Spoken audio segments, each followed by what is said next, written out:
And we continue our conversation about the state of Wisconsin budget with Representative John Nygren. Turning to school funding, the Joint Finance Committee approved a plan where K through 12 schools will receive $500 million more in state funding. The governor wanted $1.4 billion, which would include funding for schools with a high level of students living in poverty. Now, here is what he had to say about that portion of the budget. The people's budget makes a historic investment in our public schools and implements my fair funding for our future proposal to fix the school funding formula. My proposal also recognizes that some kids need an extra lift, and if they need that extra lift, they should get the money to pay for that. And that's why the people's budget included an unprecedented $600 million for special education. So where does your committee stand? Well, as I said earlier, we provided about $600 million in increase for K-12 education in Wisconsin. I think, as I said, Tony Evers called that a kid-friendly budget 2 years ago. One of the realities of where we are, so Governor Evers inherited a $1 billion surplus. He inherited revenue growth of nearly $2 billion. So that's about $3 billion in spendable resources. Yet that wasn't enough. He had to raise taxes by about $2 billion, about $1 in income and about another $1 in property. And still at the end of the day, that's $5 billion total. At the end of the day, he had about $2 billion deficit rolling into the next budget. So we obviously are more concerned about the burden on our state property and income taxpayers. So we believe we're funding the priorities within the taxpayers' ability to pay and still providing a kid-friendly budget, what he called kid-friendly budget 2 years ago, at similar funding levels, as well as the addressing the special ed funding basically at the same level he asked for when he was a DPI secretary. Turning to improving the UW system, their tuition program. Tuition would be frozen for another 2 years as it is currently written in the budget. There's an increase in spending for each campus, $1 billion for building improvements. The governor's proposal would provide even more than that. How would this plan work for students in Wisconsin? Well, first of all, you mentioned the tuition freeze, which was begun, I believe, 6 years ago. So here we are 6 years later, and tuition has been frozen for students at our University of Wisconsin system. Thankfully, I have a daughter who actually attended during that period of time, UWGB. Way to go, Callie. She graduated in 3 years. Right. So we as a family took advantage of that.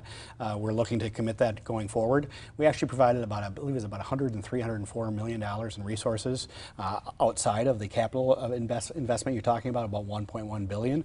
Mm-hmm. We put $45 million away for capacity building at the UW system so that they can target those dollars towards the programs that are most needed to educate the kids based on the needs of today.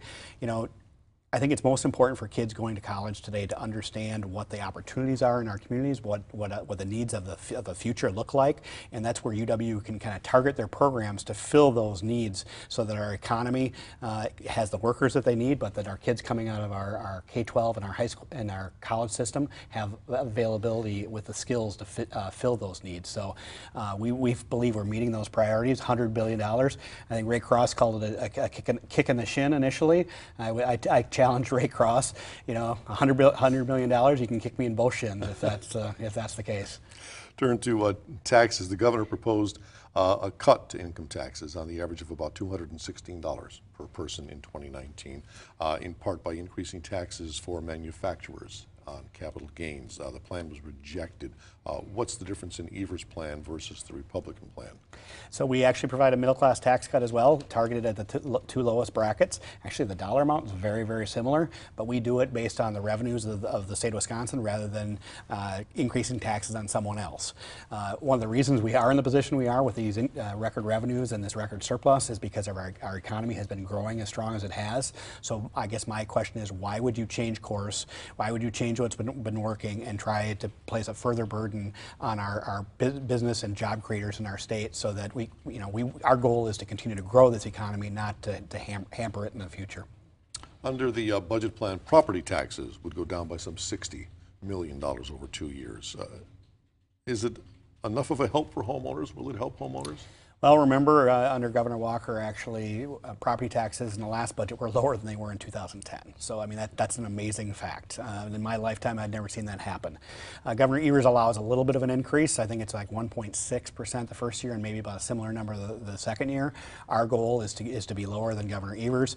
With estimates, I think right now we're about the same. I think there's an interest before this budget passes both House and the Legislature that we infuse a little bit more cash into the levers that we have to reduce property taxes in our state, because we agree that the burden on the property taxpayers, if when campaign season comes around and you're knocking on doors, talking to citizens, and you're knocking on the door of that elderly woman who might be single today, and she tells you a story about how difficult it is to afford her property taxes, those are things we have to take to heart, and we should never be in a position where we're making it more and more difficult for our citizens to be able to stay in their homes.